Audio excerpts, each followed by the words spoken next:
मेरे प्यारे विद्यार्थियों, उत्कर्ष के इस YouTube चैनल पे आपका हार्दिक स्वागत है। हम आज एक ऐसे महान वीर शासक के बारे में पढ़ने वाले हैं जिन्होंने न केवल युद्धों के द्वारा बल्कि अपनी सांस्कृतिक उपलब्धियों के द्वारा मेवाड़ के गौरव को पराकाष्ठा पर पहुंचाया। हाँ बच्चों, आपने बिल्कुल ठीक समझा। किसके बारे में बता रही हूँ? मेवाड़ के महाराणा कुंभा की बात करते हैं। मेवाड़ के जो महाराणा कुंभा हुए उनकी सांस्कृतिक उपलब्धियों के बारे में हम चर्चा करने वाले हैं। कौन से शासक? मेवाड़ के महाराणा कुंभा के बारे में। मेवाड़ के महाराणा कुंभा ने देखो, जब गद्दी पर बैठे, कब गद्दी पर बैठे? 1433 ईस्वी में गद्दी पर बैठे थे। 1433 से 1468 ईस्वी का जो टाइम पीरियड है वो इनका रहा। जब गद्दी पर बैठे बच्चों, उसी समय ही बहुत ज़्यादा परेशानियां थी। क्या परेशानियां थी? देखो, एक होता है कि वो गद्दी पर राजकुमार बैठता है अपने पिता के बाद, और एक सोचो ऐसा राजकुमार जब उनके पिता की हत्या कर दी गई हो। हाँ बच्चों, इनके पिता जो थे, कौन थे? पिता हुए मोकल। पिता कौन हुए? पिता हुए मोकल। और इनकी माता का नाम अगर हम कहें तो सौभाग्य देवी था। माता कौन थी? माता थी सौभाग्य देवी। पिता की जो है हत्या कर दी गई। पिता की क्या कर दी गई बच्चों? पिता की हत्या कर दी गई थी। और जो मेवाड़ी सरदार थे दो भागों में बंट चुके थे। देखो, दो अलग अलग विपरीत दल हो जाएंगे अगर राज्य के अंदर, तो क्या परिस्थिति होगी? एक लोग जो कुंभा के समर्थक, एक जो मोकल के हत्यारे थे वो।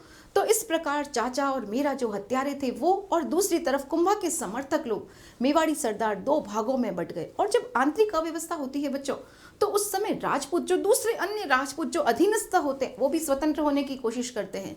बाहर से भी आक्रमण का खतरा होता है। तो अंदर और बाहर दोनों तरफ मेवाड़ की स्थिति बहुत ही कैसी थी? गंभीर स्थिति थी। लेकिन इन सभी प्रारंभिक कठिनाइयों का सामना करते हुए भी मेवाड़ के महाराणा कुंभा के द्वारा बहुत सारे कार्य किए गए, युद्ध में भी, और बहुत सारे स्थापत्य कार्य भी किए गए। इसीलिए इन्हें देखो एक टाइटल दिया गया है जो बहुत ज़्यादा आपके एग्जामों में पूछा जाता है। क्या उपाधि दी गई है इनकी? टाइटल की अगर हम बात करें, हिंदू सुल्तान की उपाधि दी गई है। कौन सी उपाधि दी गई है? हिंदू सुल्तान। क्यों कहा गया हिंदू सुल्तान? इन्हें हिंदू सुल्तान इसलिए कहा गया क्योंकि इन्होंने गुजरात और मालवा, राजस्थान है, मेवाड़ कहाँ पे है? राजस्थान में है। राजस्थान के इधर की तरफ आओ मालवा, इधर पश्चिम की तरफ आओ गुजरात। गुजरात के शासक महमूद खलजी ने इनसे युद्ध किया और पराजित हुआ। एक बार नहीं, दो बार नहीं, तीन बार नहीं, 4 बार, अनेकों बार युद्धों के बारे में हमें जानकारी मिलती है। और अगर हम बात करें मालवा के शासक की, मालवा के शासक की और गुजरात के शासक, दोनों शासक जो है अनेकों बार युद्ध करने के बाद पराजित होते हैं और फिर प्लानिंग करते हैं हम दोनों मिलकर युद्ध करेंगे। दोनों मिलकर एक ही समय में अलग अलग भागों पर आक्रमण करेंगे और पराजित करेंगे, फिर भी असफल रहे। इसीलिए इन्हें हिंदू सुल्तान की उपाधि दी गई। देखो, गुजरात और मालवा दोनों मिल गए, दोनों के शासक मिल गए। मालवा का शासक कौन था? महमूद खलजी था, महमूद खिलजी। और अगर हम गुजरात के शासक की बात करें तो गुजरात का शासक कुतुबुद्दीन उस समय था। दोनों की सम्मिलित सेना, दोनों ने मिलकर के चंपानेर नामक स्थान पर, चंपानेर की संधि जो 1456 की बहुत इंपॉर्टेंट संधि जो आपके पूछी जाती है, दोनों ने संधि करी बच्चों। कौन सी संधि करी? चंपानेर की संधि करी। दोनों ने मिलकर चंपानेर की संधि कर ली थी 1456 की, और उसके बाद अटैक किया, फिर भी पराजित हुए, फिर भी महाराणा कुंभा से पराजित हुए। इसीलिए हम इन्हें हिंदू सुल्तान कहते हैं। ये तो बताइए आपको युद्ध की उपाधियां। लेकिन इसके अलावा हम अगर बात करते हैं महाराणा कुंभा के बारे में, तो महाराणा कुंभा जो हुए, महाराणा कुंभा वीर शासक हुए, योद्धा हुए, ये सब तो हुए, लेकिन इसी के साथ साथ बच्चों कला प्रेमी हुए। क्या लिखा है? कला प्रेमी। और इसी के साथ साथ वो विद्या अनुरागी भी हुए। क्या हुए? विद्या अनुरागी। दोनों चीजें, कला प्रेमी भी हुए और विद्या अनुरागी भी हुए। कला प्रेमी क्यों हुए? कला प्रेमी क्यों कहा इन्हें? क्योंकि इन्होंने बहुत सारी पुस्तकों, बहुत सारे निर्माण कार्य करवाए। हम पढ़ते हैं कविराजा श्यामल दास जो वीर विनोद लिखते हैं। देखो क्या पुस्तक बता रही हूँ? पुस्तक बता रही हूँ कविराजा श्यामल दास के द्वारा लिखी गई। कविराज श्यामल दास, कविराज श्यामल दास ने एक पुस्तक लिखी है। कौन सी? वीर विनोद नामक पुस्तक लिखी है। और इस वीर विनोद में क्या कहा गया है? इस वीर विनोद में कहा गया है कि इन्होंने जो 84 दुर्ग थे, मेवाड़ के 84 दुर्गों में से 32 दुर्गों का, 84 दुर्गों में से कितने दुर्गों का, 32 दुर्गों का निर्माण जो है महाराणा के द्वारा, 32 दुर्गों का निर्माण किसने करवाया है? 32 दुर्गों का निर्माण महाराणा कुंभा के द्वारा। किसके द्वारा किया गया? 32 दुर्गों का जो निर्माण है वो महाराणा कुंभा जी के द्वारा किया गया था, महाराणा कुंभा। इसीलिए मैं आपको क्या बता रही हूँ, आज इनकी सांस्कृतिक उपलब्धियां बता रही हूँ। ये कला प्रेमी भी थे और विद्यानुरागी भी थे। विद्यानुरागी बताऊंगी आपको, इनकी पुस्तकें, बहुत सारे ग्रंथ जो है इनके द्वारा लिखे गए थे, इसीलिए इन्हें विद्यानुरागी भी कहते हैं। कला प्रेमी, संगीत के प्रति प्रेम था, संगीत राज, संगीत मीमांसा, सूड प्रबंध, संगीत क्रम दीपिका आदि पुस्तकें इनके द्वारा लिखी गई। अभिनव भारताचार्य इन्हें कहा गया। देखो इनकी उपाधि बता रही हूं आपको, कौन सी उपाधि है? अभिनव भारताचार्य। क्वेश्चन पूछते हैं आपको, अभिनव भारताचार्य किसे कहा गया? अभिनव भारताचार्य भी महाराणा कुंभा जी को कहा गया। क्यों कहा गया? क्योंकि ये संगीत के महान ज्ञाता थे। क्या थे ये? संगीत के ज्ञाता, संगीत के महान ज्ञाता होने के कारण ही इन्हें अभिनव भारताचार्य कहा गया था। संगीत के ज्ञाता, इसीलिए अभिनव भारताचार्य। अब हम अगर बात करते हैं इनके विजय अभियानों के कारण, देखो इन्होंने कौन सा विजय अभियान किया? गुजरात का किया, मालवा का किया। मालवा के शासक महमूद खलजी को पराजित करने के उपलक्ष्य में इनके द्वारा क्या बनवाया गया? इनके द्वारा विजय स्तंभ की जो है स्थापना की गई थी। किसे पराजित किया? महमूद खलजी को। किसके लिए बनाया? महाराणा सांगा। आपको क्या बता रही हूँ? महाराणा कुंभा के बारे में बता रही हूँ। ये महाराणा कुंभा की इमेज है और ये जो आपको दिख रहा है बच्चों, ये क्या है? ये विजय स्तंभ है, ये कीर्ति स्तंभ है। इसे ही विष्णु ध्वज भी कहा गया है। विजय स्तंभ की रचना, विजय स्तंभ का निर्माण क्यों करवाया? जो मालवा का शासक था, मालवा का शासक कौन था? मालवा का शासक था महमूद खलजी। मालवा का शासक कौन था? महमूद खिलजी, जो मालवा का शासक था। उसके और सांगा के बीच, उसके और महाराणा कुंभा के बीच युद्ध हुए और युद्धों में महाराणा कुंभा ने किसे पराजित करा? महमूद खलजी, मालवा के शासक महमूद खलजी को पराजित किया और उस पराजय के उपलक्ष्य में उनको पराजित किया और हमारी क्या हुई? विजय हुई। उस विजय के उपलक्ष्य में ही विजय स्तंभ का निर्माण करवाया गया। मालवा के शासक महमूद खलजी, और विजय कौन से युद्ध में हुई? तो ध्यान रखना है आपको, सारंगपुर का युद्ध। सारंगपुर कहाँ है? गुजरात में है। सारंगपुर का युद्ध कब हुआ? मोस्ट इंपॉर्टेंट युद्ध है ये युद्ध बच्चों 1437 ईस्वी में हुआ था। 1437 ईस्वी में महाराणा कुंभा ने मालवा के शासक महमूद खलजी को पराजित किया सारंगपुर के युद्ध में, और उस विजय के उपलक्ष्य में ही किसका निर्माण करवाया गया? विजय स्तंभ। इसीलिए हमने इसे क्या कहा? विजय स्तंभ कहा। इस विजय स्तंभ को क्या कुछ और भी नाम दिया है? हाँ, इसे और नाम दिया गया है। क्या नाम दिया गया है? इस विजय स्तंभ को ही हम कीर्ति स्तंभ भी कहते हैं। इस विजय स्तंभ को ही हम और विष्णु ध्वज भी कहते हैं। क्यों विष्णु ध्वज कहा गया इसे विष्णु ध्वज इसलिए कहा गया क्योंकि इसका जो मुख्य द्वार है उस पर विष्णु की प्रतिमा स्थापित की गई है, इसीलिए इसे विष्णु ध्वज भी कहा गया है। इसे विजय स्तंभ, क्योंकि विजय हुई हमारी, इसीलिए विजय स्तंभ कहा गया। कीर्ति फैली, इसीलिए इसे कीर्ति स्तंभ भी कहा गया। इसे क्या कहा गया? इसे कीर्ति स्तंभ भी कहा गया।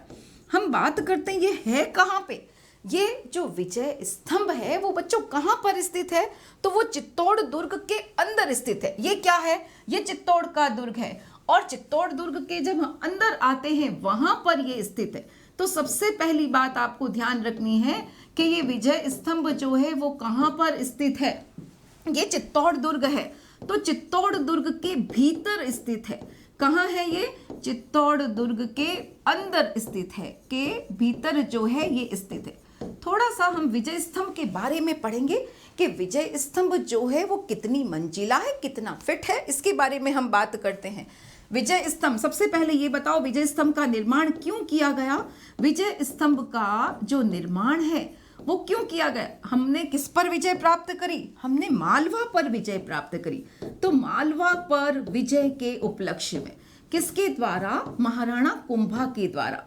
मालवा पर विजय के उपलक्ष्य में किसका निर्माण करवाया गया? इसके उपलक्ष्य में हमने विजय स्तंभ का निर्माण करवाया, विजय स्तंभ का निर्माण करवाया। विजय स्तंभ को और क्या कहा जाता है? विजय स्तंभ को हम कीर्ति स्तंभ भी कहते हैं। विजय स्तंभ को और दूसरा क्या नाम दिया गया? विजय स्तंभ को हम विष्णु ध्वज भी कहते हैं। क्या कहते हैं? विष्णु ध्वज। क्यों? क्योंकि इसके मुख्य द्वार पर विष्णु की प्रतिमा स्थापित की गई है, इसीलिए इसे हम विष्णु ध्वज भी कहते हैं। इसके अलावा बच्चों, इसके अंदर अगर हम देखते हैं तो हिंदू देवी देवताओं की खूब सारी सुंदर कलात्मक प्रतिमाएं जो है वो उत्कीर्ण है। किसकी प्रतिमाएं हैं? हिंदू देवी देवताओं की कलात्मक प्रतिमाएं। इसीलिए इसे क्या कहा गया? इसीलिए इसे तीसरा क्या बता रही हूं, भारतीय मूर्ति कला का विश्वकोश कहा गया है। इसे क्या कहा गया है? इसे भारतीय मूर्ति कला का विश्वकोश भी कहा गया है। भारतीय मूर्ति कला का विश्वकोश कहा गया।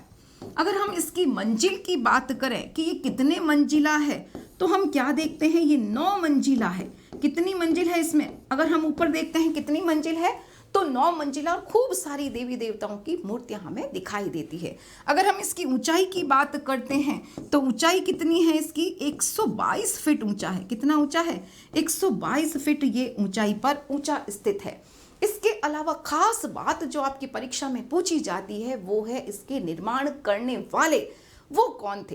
देखो कैसे याद रखोगे, हमने इसको जीता है, यहाँ जीत हासिल करने के उपलक्ष्य में निर्माण कराया जा रहा है। तो निर्माणकर्ता जो है उसका नाम ऐसे याद रखो, निर्माणकर्ता। क्या बता रही हूँ? निर्माण करने वाले, निर्माणकर्ता, उसका नाम याद रखो। हमने क्या करी बच्चों? हमने जीत हासिल करी है। तो जेता, क्या याद रखोगे? जेता। और जेता के ही पुत्र हुए कौन से? पोमा। जेता का पुत्र कौन है? पोमा। और ऐसे याद रखो, हमने जीत हासिल करी, जीत हासिल करने के बाद पोमा को कहा कि नापो कितनी जीत हासिल करी, तो नापा। और हमने देखा कि वहां तो हिंदू देवी देवता है, तो हमने क्या कहा? पूजा करो उसकी। नापा और पूंजा। मोस्ट इंपॉर्टेंट जो आपकी परीक्षा में पूछा जाता है बार बार क्वेश्चन, वो है इसके निर्माणकर्ता कौन हुए। तो इसके निर्माणकर्ता हुए जेता, नापा, पोमा और पुंजा। क्या क्या याद रखना है आपको विजय स्तंभ के बारे में? इसे विष्णु ध्वज कहा गया, इसे भारतीय मूर्ति कला का विश्वकोश कहा गया। ये 9 मंजिला है, ये 122 फीट ऊंचा है और इसके निर्माणकर्ता जेता, नापा, पुंजा, पोमा और पुंजा, ये इनके निर्माणकर्ता हुए। एक चीज और आपको याद रखनी है, वो क्या याद रखनी है? वो याद रखनी है आपको कि इसका पुनर्निर्माण, देखो टूट फूट हो गई, पुनर्निर्माण किसके काल में किया गया? तो ऐसे याद रखो, हमने इसको वापस रूप दिया, तो स्वरूप सिंह, महाराणा स्वरूप सिंह के काल में इसका पुनर्निर्माण किया गया। और इसकी क्या खास विशेषता है? ये भारतीय राष्ट्रीय आंदोलनकारी जो हुए उनके लिए भी लगातार प्रेरणा स्रोत रहा। और क्रांतिकारियों ने एक समिति बनाई थी। क्या समिति बनाई थी? क्रांतिकारियों के द्वारा बनाई गई समिति जो थी वो थी अभिनव भारत समिति। अभिनव भारत हम पढ़ते हैं, अभिनव भारत के बारे में, क्रांतिकारियों द्वारा निर्मित समिति। देखो इसमें क्या कहा गया था, अगर इसमें सदस्य बनना है, व्यक्ति जो देश आंदोलन हो रहा है उसमें अगर भाग लेना चाहेंगे तो उन्हें इस विजय स्तंभ के नीचे आकर शपथ लेनी होती थी। क्या लेनी होती थी? शपथ। तो इस प्रकार ये भारतीय राष्ट्रीय आंदोलनकारियों के लिए भी लगातार क्या रहा बच्चों? प्रेरणा का स्रोत रहा। तो ये तो मैंने आपको विजय स्तंभ के बारे में बताया। इसके अलावा मैं आपको बता रही हूँ महाराणा कुंभा का साहित्य में योगदान। विजय स्तंभ, अब बता रही हूँ महाराणा कुंभा का साहित्य में क्या योगदान रहा। हमने कहा कि वो क्या थे? हमने कहा वो कला प्रेमी थे, वो विद्या अनुरागी थे। क्या बताया था मैंने आपको? विद्या अनुरागी, यानी विद्या के प्रति अनुराग रखने वाले, तो यानी साहित्यकार होंगे। साहित्य की भी इनके द्वारा रचना की गई होगी। देखो महान संगीत के ज्ञाता तो अभिनव भारताचार्य, महान वीणा बजाने में निपुण थे तो वीणा वादन प्रवीणेन इन्हें कहा गया। अब बात करते हैं साहित्य के बारे में, क्या कोई पुस्तकें लिखी गई? उससे पहले मैं आपको बताऊंगी, अगर कोई भी व्यक्ति मान लो कोई भी व्यक्ति पुस्तक लिखता है तो वो किसका ज्ञाता होगा? हम हिंदू धर्म की बात कर रहे हैं, तो हिंदू धर्म में हमारे प्राचीनतम ग्रंथ क्या है? वेद है, पुराण है, हमारे मीमांसा है, उपनिषद है, ये सारी चीजें स्मृति ग्रंथ है। तो जो इनके ज्ञाता होंगे वही तो साहित्य लिख पाएंगे। तो एकलिंग जी महात्म्य में यही बात कही गई है। आपको ध्यान रखना है, साहित्य में योगदान शुरू करने से पहले एकलिंग महात्म्य क्या है? पुस्तक है जो कान्हा व्यास के द्वारा लिखी गई। एकलिंग महात्म्य में क्या कहा गया? एकलिंग महात्म्य में कहा गया कि महाराणा कुंभा जो थे वो किसके ज्ञाता थे, किसमें निपुण थे? कुंभा जो थे वेद स्मृति, वेद स्मृति ये क्या है? हमारे प्राचीनतम ग्रंथ है। वेद स्मृति मीमांसा उपनिषद, मीमांसा उपनिषद और किसके? वेद स्मृति उपनिषद मीमांसा। देखो हम कह रहे हैं साहित्य की बात, लिखने की बात, तो साहित्य में अगर व्यक्ति लिटरेचर में होशियार होगा तभी तो पुस्तकें लिखेगा। तो साहित्य के भी क्या हुए? ज्ञाता थे। तो साहित्य के ज्ञाता, हम किसकी बात कर रहे हैं? एक राजा की। तो बताओ राजा राजनीति में निपुण होगा कि नहीं? तो राजनीति। और हम लिखने की बात कर रहे हैं, विद्या के प्रति अनुराग की बात कर रहे हैं, तो ग्रामर आए बिना क्या हम लिख सकते हैं बच्चों? तो व्याकरण के भी ज्ञाता थे, यही इसमें लिखा हुआ है। देखो याद करने की जरूरत ही नहीं है, आपको समझना है। मैं निपुण थे, क्या लिखा है कान्हा व्यास में? हम किताबें शुरू कर रहे हैं, उससे पहले आपको लिखना है। क्या लिखोगे एग्जाम में? सांस्कृतिक उपलब्धियां पूछते हैं तो आपको लिखना है एकलिंग महात्म्य में जो कान्हा व्यास जी के द्वारा लिखी गई, जो महाराणा कुंभा के दरबार में थे, उनके संरक्षण में थे। कान्हा व्यास बताते हैं कि कुंभा वेद स्मृति मीमांसा उपनिषद साहित्य राजनीति और व्याकरण में निपुण थे। देखो जो वेद पढ़ेगा वही तो ग्रंथ लिख पाएगा, जिसे नॉलेज होगा। तो आपको याद नहीं रखना है, बस आपको सोचना है कि हमारे ग्रंथ कौन कौन से हैं। वेद है, स्मृति है, मीमांसा है, उपनिषद है, इसके अलावा राजनीति, राजा है तो, और व्याकरण के बिना लिखा नहीं जा सकता। अब हम बात करते हैं इनकी पुस्तकों की। किसकी पुस्तकें? कुंभा की द्वारा लिखी गई पुस्तकें। महाराणा जो कुंभा हुए, महाराणा कुंभा द्वारा रचित पुस्तकों के बारे में बता रही हूँ। महाराणा कुंभा द्वारा जो रचित पुस्तकें हैं, रचित ग्रंथ हैं, वो कौन कौन से हैं उनकी बात करते हैं। देखो नंबर 1 पे हम बात करेंगे। सबसे पहली पुस्तक हम संगीत के प्रेमी, मैंने आपको बताया कि कौन थे ये, संगीत के प्रेमी थे। तो इनकी पुस्तकें किस पर होगी? जो सब्जेक्ट हमारा सबसे प्रिय होता है उसी पर हम पुस्तक लिखते हैं। तो संगीत से संबंधित है तो संगीत की पुस्तक है। अब इसे याद भी करते जाओ साथ साथ। याद कैसे करेंगे? सबसे पहले अगर कोई भी काम करना है तो आपको क्रम से उसको करना होगा। ऐसा नहीं है कि आप सबसे लास्ट पे पहले ही चले जाओ। तो सबसे पहले हम क्रम से चलते हैं। तो संगीत क्रम दीपिका, सबसे पहली पुस्तक याद करो, संगीत क्रम। दीपिका का क्या मतलब होता है? देखो दीपिका का मतलब छोटा प्रकाश होता है, दीपिका। तो संगीत, सबसे पहले हम छोटा प्रकाश जगाते हैं। अब मैंने कहा आपको संगीत सीखना है तो तीव्र मीमांसा होनी चाहिए आपकी। तो नंबर 2 पुस्तक आपकी आ जाएगी। कौन सी आ जाएगी बच्चों? संगीत क्रम मीमांसा। दूसरी पुस्तक याद हुई, संगीत क्रम मीमांसा जो है आपके द्वारा लिखी गई। ये क्या है? ये महाराणा कुंभा जी के द्वारा लिखी गई पुस्तकें याद करवा रही हूँ। संगीत क्रम दीपिका, संगीत क्रम मीमांसा। चलो आगे चलते हैं। अब हम क्या करते हैं, आपको संगीत सीखना है तो आपको कुछ न कुछ मैनेज करना पड़ेगा, अपना टाइम सेट करना पड़ेगा। तो प्रबंध तो याद रहेगी। तीसरी बुक कौन सी? सूड प्रबंध जो है तीसरी बुक लिखी गई। जब आपने मैनेज कर लिया, आपने तीव्र इच्छा जगा ली और क्रम से पढ़ना शुरू किया, तो बताओ आपका राज होगा कि नहीं? 100% उस चीज पे आपका राज होगा। तो चौथी जो पुस्तक है वो कौन सी है? संगीत राज है। चौथी पुस्तक कौन सी है? संगीत राज है। अब यहाँ पे आपको थोड़ा सा संगीत राज के पाठ के बारे में लिखना है। संगीत राज के 5 भाग। देखो सबसे बड़ी पुस्तक है राज, तो राज से याद रखो इसी के पार्ट होंगे। तो 5 पार्ट की हम बात करते हैं। कितने पार्ट की बात करते हैं? संगीत राज के 5 पार्ट है। 5 पार्ट कौन से हैं? देखो सभी में आपको ध्यान रखना है कि सभी पुस्तकें बहुत ही शानदार है। तो वो रत्न कोश तो है ही। क्या है? वो रत्न कोश है। सभी के पीछे आपको क्या लगाना है? सभी के पीछे आपको रत्न कोश लगाना है। रत्न कोश, रत्न कोश और एक और रत्न कोश। 5 भाग है इसके, तो हमने कहा रत्न कोश। ठीक है, अब आगे देखो नाम कैसे याद रखने हैं। हमने कहा चैप्टर, बुक है तो बुक में क्या होंगे? पाठ होंगे। तो सबसे पहला इसका भाग है वो क्या है? पाठ रत्न कोश। किससे संबंधित है? संगीत से संबंधित है। तो संगीत में क्या होता है? गीत होता है। तो गीत रत्न कोश कौन सा भाग हो गया? गीत रत्न कोश। और क्या होगा? गाओगे कैसे? वाद्य यंत्र से, तो वाद्य रत्न कोश। और संगीत के साथ बच्चों क्या होगा, मजा कब आएगा, जब नृत्य भी होगा। तो गीत, वाद्य और नृत्य, और जब सब कुछ मिल गया तो बड़ा ही रस आने लगेगा। तो रस रत्न कोश ये हो गए, क्या बताए मैंने आपको, रस रत्न कोश। इस प्रकार ये सारी के सारे इसके संगीत राज के पाठ हुए, पुस्तकें हुई संगीत राज के पाठ। कौन कौन से, तो 4 किताबें बताओ, याद हुई क्या?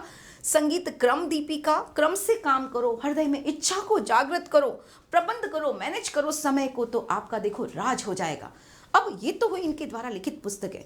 अगर हम किसी भी टॉपिक के बारे में पढ़ते हैं, उसको समझते हैं बच्चों, तो हम क्या करते हैं, क्या हम अपने आप से नया ज्ञान उत्पन्न कर लेते हैं? नहीं, हम पहले प्राचीन ज्ञान को पढ़ते हैं, कुछ नई चीज के बारे में पढ़ते हैं।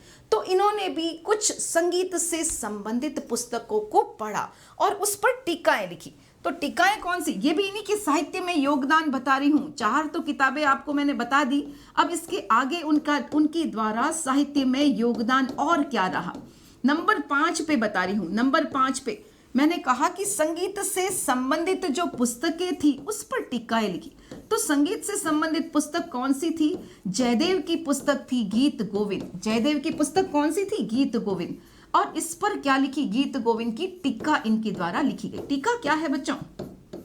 कोई पुस्तक है, जैसे कि आप क्या करते हो, नोट्स बनाते हो, आपको नोट्स डालते हैं हम, तो वो वास्तव में उसकी टीका होगी। टीका का मतलब है कोई हार्ड टफ बुक है, उसका हमने सरलीकरण कर दिया, तो उसे हम टीका कहते हैं। तो जयदेव की संगीत से संबंधित पुस्तक थी गीत गोविंद, उस पर टीका लिखी।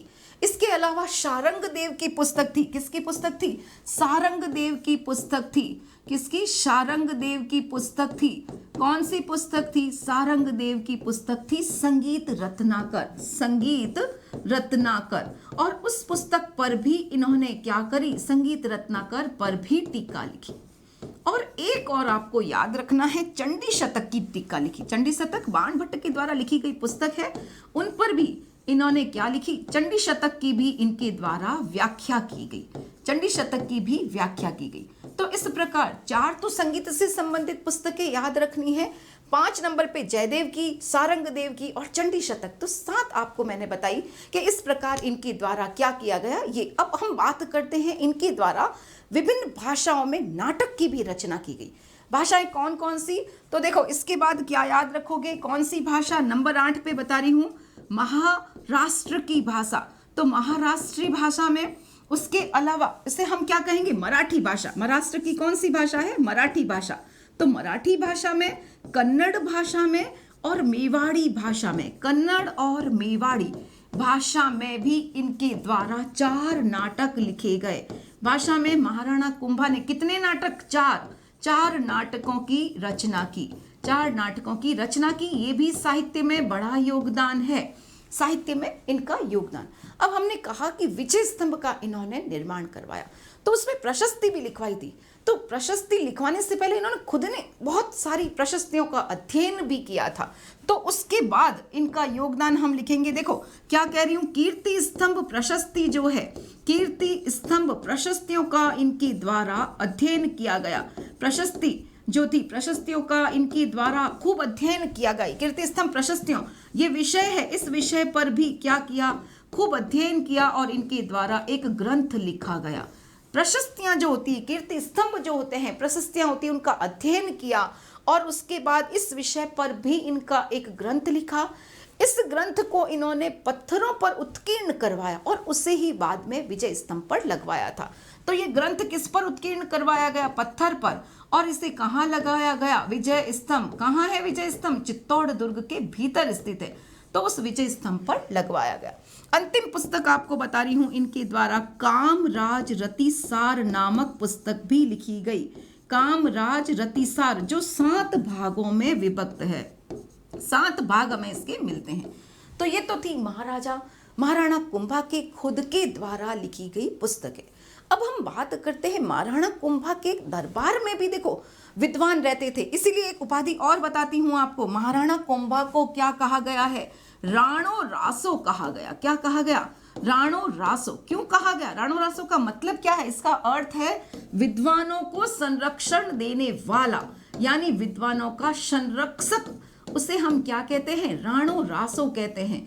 और चूंकि महाराणा कुंभा जो थे स्वयं देखो विद्वान व्यक्ति होगा, वो विद्वानों को संरक्षण भी देगा, और महाराणा कुंभा ने बहुत सारे विद्वानों को संरक्षण भी दिया।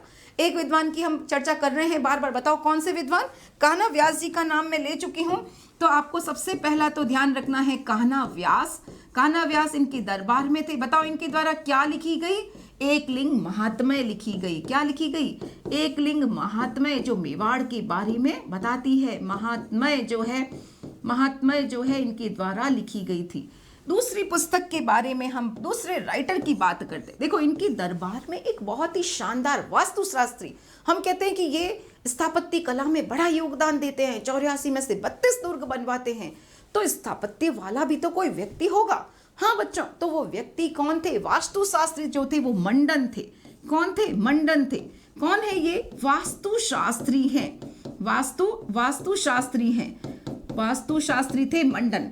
इनके द्वारा भी बहुत सारी जो है पुस्तकें लिखी गई। वास्तुशास्त्री कौन है? मंडन है वास्तुशास्त्री। अब देखो इनके द्वारा लिखी गई पुस्तकें पढ़ते हैं। मंडन जो है उन्होंने वास्तुकार है, बहुत शानदार वास्तु निर्माण करवाए, लेकिन इनके द्वारा पुस्तकें भी लिखी गई जिसमें वास्तुशास्त्र के बारे में लिखा गया। वो पुस्तकें कौन सी है? सबसे पहली पुस्तक, देखो मैं कह रही हूं वास्तुशास्त्र के बारे में, तो पहली पुस्तक हो गई वास्तुशास्त्र। पहली पुस्तक कौन सी हो गई? वास्तुशास्त्र। इसके बाद हम बात करते हैं, ये कौन है बच्चों? ये खुद वास्तुकार हैं, तो याद रहेगा आपको। दूसरी पुस्तक कौन सी हुई? वास्तुकार हुई।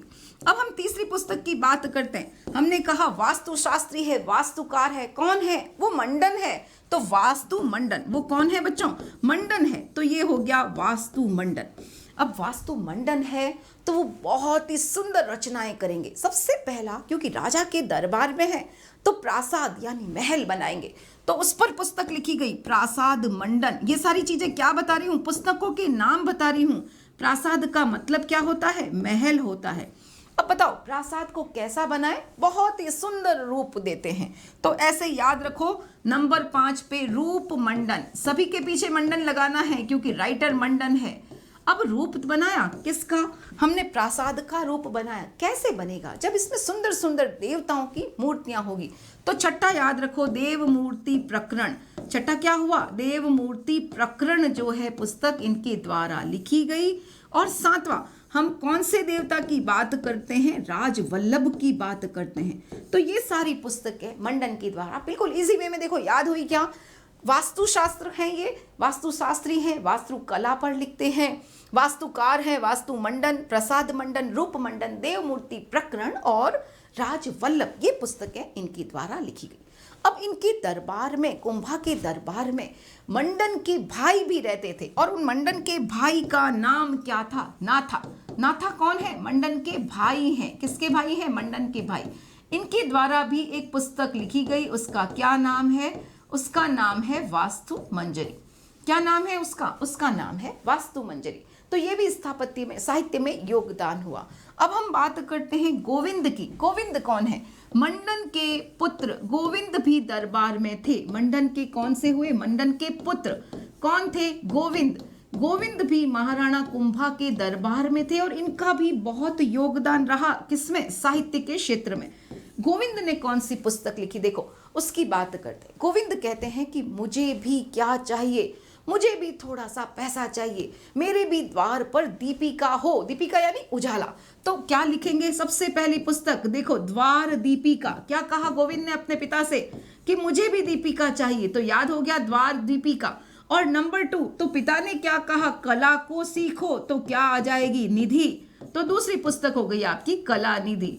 और जब कला की निधि आ जाएगी तो तुम्हारा क्या हो जाएगा? उद्धार हो जाएगा। तो तीसरी पुस्तक हो गई उद्धार धोरिणी। बताओ याद हुई क्या? उद्धार धोरिणी पुस्तक। इन तीनों में से सबसे शानदार पुस्तक की अगर हम बात करें बच्चों, तो वो कला निधि है, जिसमें मंदिर, देवालय जो थे, किसका क्या? देवालय। देवालय यानी मंदिर। इसमें देवालय के शिखर के बारे में, देवालय के अंग उपांग के बारे में बताया गया है। विभिन्न अंगों के बारे में, उपांगों के बारे में बताया गया है। और ये एकमात्र स्वतंत्र ग्रंथ माना जाता है। तो इस प्रकार से आपको ध्यान रखना है कला निधि की विशेषता के बारे में। क्या गीत गोविंद ने द्वार दीपिका, कलानिधि और धार धोरिणी के अलावा भी कुछ लिखा क्या? हाँ, इनके द्वारा एक और पुस्तक लिखी गई, गोविंद के द्वारा ही एक और पुस्तक, लेकिन ये तो स्थापत्य से संबंधित है इसलिए इनको अलग रखना। एक अलग पुस्तक जो लिखी गई वो कौन सी थी? वो थी सार समुच्चय। सार समुच्चय क्या है? सार समुच्चय जो है बच्चों, व्याधियां यानी बीमारियां जो होती है, व्याधियों के उपचार हेतु लिखी गई। व्याधियों के उपचार के लिए एक पुस्तक लिखी गई, वो कौन सी थी? सार समुच्चय थी, जिसमें क्या बताया गया, जिसमें जो बीमारियां हैं उसके बारे में। इसीलिए हम क्या कहते हैं? गोविंद को आयुर्वेदज्ञ भी कहते हैं। आयुर्वेद क्या होता है? आयु बढ़ाने वाला, यानी बीमारियों से छुटकारा दिलाने वाला। तो गोविंद को हम आयुर्वेदज्ञ भी कहते हैं। इनके द्वारा जो पुस्तक लिखी गई वो पुस्तक कौन सी है बच्चों? वो पुस्तक है सार समुच्चय। तो ये मैंने सारी किताबें बताई। क्या महाराणा कुंभा के दरबार में और एक महान व्यक्ति थे? हाँ, हम महाराणा कुंभा के दरबार के एक और महान व्यक्ति की बात करते हैं, कवि मेहा। कौन थे? कवि मेहा भी इनके दरबार के एक प्रतिष्ठित रचनाकार, एक प्रतिष्ठित कलाकार व्यक्ति थे, प्रतिष्ठित रचनाकार कवि मेहा। इनके द्वारा भी खूब सारे ग्रंथ लिखे गए, लेकिन सबसे इंपॉर्टेंट ग्रंथ जो लिखा गया वो था तीर्थमाला। कौन सा ग्रंथ था? तीर्थमाला, जिसमें 120 तीर्थों के बारे में बताया गया। कितने तीर्थों के बारे में? 120 तीर्थों के बारे में इसमें चर्चा की गई है। इसके अलावा कवि मेहा की उपलब्धि हमें यह है कि कवि मेहा हमें बताते हैं कि इनके काल में ही कुंभलगढ़ दुर्ग का, रणकपुर का जैन मंदिर, प्रसिद्ध जैन मंदिर बना था। महाराणा कुंभा के काल में है, लेकिन इनके भी टाइम पीरियड में उसका निर्माण हो रहा था। तो ये बताते हैं कि जो हनुमान जी की मूर्तियां हैं वो कहाँ से लाई गई थी? वो सोजत और नागौर से लाकर रणकपुर के और कुंभलगढ़ के मंदिर में स्थापित की गई थी। इनके जब इनॉग्रेशन के समय में भी कवि मेहा वहां पर उपस्थित थे। अगर हम महाराणा कुंभा के गुरु की बात करें तो वो कौन थे? हीरानंद मुनि थे, जिन्हें राजगुरु की उपाधि दी गई थी। अब हम बात करते हैं महाराणा कुंभा द्वारा निर्मित दुर्गों के बारे में। महाराणा कुंभा के द्वारा निर्मित दुर्गों के बारे में बात कर, दुर्गों के नाम कौन कौन से दुर्ग हैं उसके बारे में बता रही हूँ। सबसे पहला देखो, दुर्ग क्यों बनाते हैं? सीमाओं की रक्षा करने के लिए। तो अपनी उत्तर पश्चिमी जो सीमा थी उसको सुरक्षित करने के लिए इनके द्वारा सिरोही के निकट बसंती दुर्ग का निर्माण करवाया गया। कौन सा दुर्ग है? बसंती दुर्ग का निर्माण कहाँ पे है? सिरोही के निकट जो है बसंती दुर्ग का निर्माण करवाया गया। सिरोही के निकट खूब सारे दुर्ग हैं, 3-4 दुर्गों की हम बात करेंगे। इसके अलावा अगर हम दुर्ग की बात करते हैं नंबर 2, तो मेर जाति जो मेर आक्रमण कर रहे थे, तो मेरों से बचाव के लिए इन्होंने कौन सा दुर्ग बनाया? मचान दुर्ग। बहुत एग्जामों में पूछा जाता है आपके काफी बार, तो याद रखना है बसंती दुर्ग, मचान दुर्ग। और तीसरा आपको बता रही हूं, देखो मेरों से बचने के लिए मचान दुर्ग और बसंती दुर्ग। अब हम बात करते आबू के परमार शासकों के द्वारा निर्मित था, उसको पुनर्निर्माण करवाया, वो कौन सा दुर्ग है? अचलगढ़ दुर्ग। अचलगढ़ दुर्ग जो है, अचलगढ़ दुर्ग किसके द्वारा? आबू के परमार शासकों के द्वारा निर्मित था, लेकिन इन्होंने इसको क्या करवाया? रीइनोग्रेट। तो पुनर्निर्माण हम क्या कहेंगे? उसका पुनर्निर्माण जो है इनके द्वारा करवाया गया। और चौथा जो विशेष दुर्ग बता रही हूँ, कुंभलगढ़ दुर्ग। इसके अलावा भोमट दुर्ग और भी काफी सारे दुर्ग हैं। कुंभलगढ़ दुर्ग जो है अपनी पत्नी कुंभल देवी की याद में बनाया गया। कुंभलगढ़ दुर्ग की खास बात क्या है बच्चों? कुंभलगढ़ दुर्ग जो आप देख रहे हो, ये वाला दुर्ग जो है वो कुंभलगढ़ दुर्ग है। इसकी खास बात ये है कि इसकी जो दीवार है वो बहुत ज्यादा लंबी है। ज्यादा मतलब कितनी लंबी है? अगर हम बात करें इसकी दीवार की, ये जो देखो दीवार चल रही है इसकी, ये दीवार ये कितनी लंबी है? ये खूब लंबी चल रही है और इसकी दीवार 36 किलोमीटर लंबी है। और दूसरी इसकी खास बात यह है कि विश्व की सबसे लंबी दीवार, ये किसकी दीवार है? विश्व की सबसे लंबी दीवार है, ये चीन की दीवार है। विश्व की सबसे लंबी जो दीवार है वो किसकी दीवार है? चीन की दीवार। इस चीन की दीवार के बाद सेकंड नंबर अगर हम कहें, सेकंड नंबर किसमें? विश्व में, पूरे विश्व में सेकंड नंबर पे अगर हम कहें लंबी दीवार कौन सी है, तो वो लंबी दीवार हमारे इस दुर्ग कुंभलगढ़ दुर्ग के चारों तरफ जो है। तो ये कुंभलगढ़ दुर्ग के जो चारों तरफ दीवार है, परकोटा है, वो कितना है, वो 36 किलोमीटर लंबा है। इसीलिए हम इस कुंभलगढ़ दुर्ग को बहुत ही शानदार दुर्ग माना जाता है। विश्व की सेकंड लंबाई इसकी मानी जाती है। तो ये कुंभा के बारे में मैंने आपको बताया, महाराणा कुंभा की कुछ पुस्तकें बताई, कुछ दुर्ग बताया, कुछ इनकी उपाधियां बताई। ये सारी महाराणा कुंभा की सांस्कृतिक उपलब्धियां थी। कैसा लगा आपको वीडियो? अगर आपको वीडियो अच्छा लगा हो, इसे लाइक कीजिए, सब्सक्राइब कीजिए, शेयर कीजिए। इसी के साथ आपसे आज्ञा लेना चाहूंगी। धन्यवाद।